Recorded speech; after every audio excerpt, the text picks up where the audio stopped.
show, but the pain still grows. Some stranger to you and me. I can feel it coming in the air tonight. Oh Lord, but I've been waiting for this moment for all my life. Oh Lord, I can feel it in the air tonight. Oh Lord, oh Lord,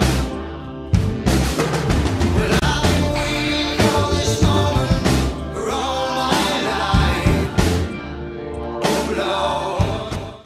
Hello, I'm Dr. Lakatos. I'm teaching Business Law 215 as well as Business Law 318, Legal Environment of Business and Commercial Law.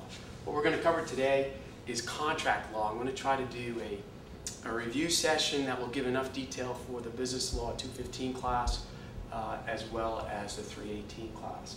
So you can see here we have the 6 requirements to a contract, 4 of which relate to whether or not a contract is valid. The remaining 2 requirements relate to whether a contract is void, voidable, or enforceable. So these 4 elements, which make up the 6 requirements, we call them elements because they speak to whether or not a contract is valid. And that's what I want to start with first. Let's take a look at agreement.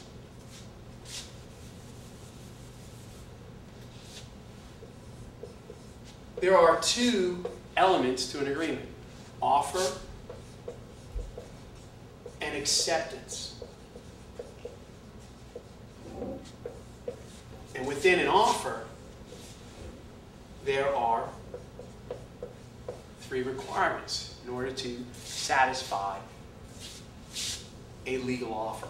So let's cover those first. With an offer, we have intent to be bound as the first requirement. In addition, we have to talk about whether the terms are reasonable, whether they're reasonably certain. And third, in addition to that, it has to be communicated. And in this case, communicated to the offeree. So let's take a step back. An offeror is the person that makes the offer. The offeree is the person that receives the offer. Well, this is a pretty easy requirement of an offer, that it be communicated to the offeree. Well, let's look at intent to be bound. This is the most important element of an offer. And I'm going to give you an example. When we say intent to be bound, we're talking about an objective intent to be bound. And there's a case from 1918 where a gentleman is asked by a woman named Lucy whether he wants to sell his farm. Let's say his farm is worth $50,000, but he repeatedly tells her, "No, I'm not selling my farm." But she gets smart. She takes him out drinking one night and gets him drunk. By the end of the night, he's writing on a napkin, "I agreed to sell my farm for $5,000 to Lucy so-and-so." The question there is, do we have a contract? Well, oddly enough, the court said there was an intent to be bound because it looked simply at what was written on the napkin. And when you look at that napkin, not knowing any of the circumstances of him getting drunk and him saying no several times in the past to selling the barn, the napkin is the only evidence they had that showed an objective intent to be bound. And that's the key word, objective. Objective is based on a reasonable person standard. Whether people, let's say the entire class, we took a poll, whether they thought this person intended to sell his farm. Well, it doesn't matter what a single person in the room thinks. It matters what the majority in the room thinks. And that's how we determine this objective standard. It's a reasonable person standard. Well, in this case, involving Lucy buying the farm, again, the court just looked at the napkin. And the reason is this. Under contract law, we have a concept called the parole evidence rule, which you read about in chapter 8, and it's also in chapter 12 and 13.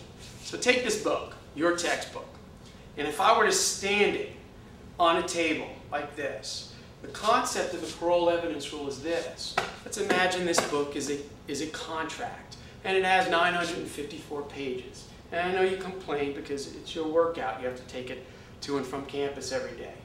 So picture it. It's standing on its own, and this is a contract. If I allow any evidence, extrinsic evidence, like their prior conversations or them getting drunk, this contract, i.e. the napkin, doesn't carry any weight. It's meaningless. So courts came up with this rule to say contracts stand on their own. If you allow anything into it, in essence, the contract is worth nothing. So the parole evidence rule protects the sanctity of a contract. As such, you cannot allow in extrinsic evidence into that contract, because in essence it makes it worthless. However, there are some exceptions. One of those exceptions is to determine if a term is missing, or a term is ambiguous in a contract. You can determine what that term was through some extrinsic evidence like prior conversations, emails, negotiations, let's say even notes that a person wrote during negotiations. So you would be allowed to figure out what that term is. So keep that in mind. There are exceptions to the parole evidence rule, but it's there to protect the sanctity of contracts. Well, in this case, again, it seems odd that the court ruled in favor of the woman. And in today's day and age, it would actually not be ruled in that favor. For those taking Business Law 215, that goes back to the concept of stare decisis. Stare decisis says that courts stand on prior cases, that we follow precedent. In this case, the precedent would be that if a person writes a contract on a napkin and they were drunk when they wrote it, that's good law. Well, that makes no sense. So sometimes stare decisis can be overruled if a court did not properly reach a conclusion, or if societal changes, such as topics related to abortion, and we know that's a current debate in America. If society has changed and the Roe v. Wade case example no longer applies when it comes to the way society perceives it.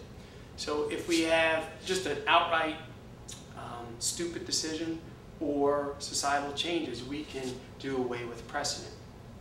But going back to this, for those of you taking Business Law 318, I want you to star these two areas. And for those of you in Business Law 215, 318 is commercial law. And in commercial law, we're going to talk about the Uniform Commercial Code. This is general contract law. And the difference between the two is the following.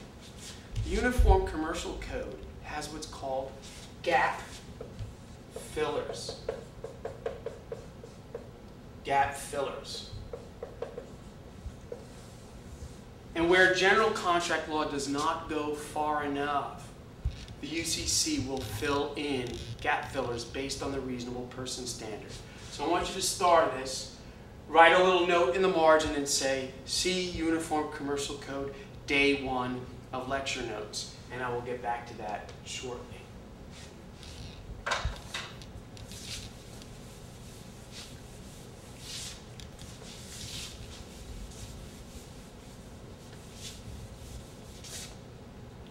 Now, here we have again the 3 elements of an offer. Acceptance is a little bit easier.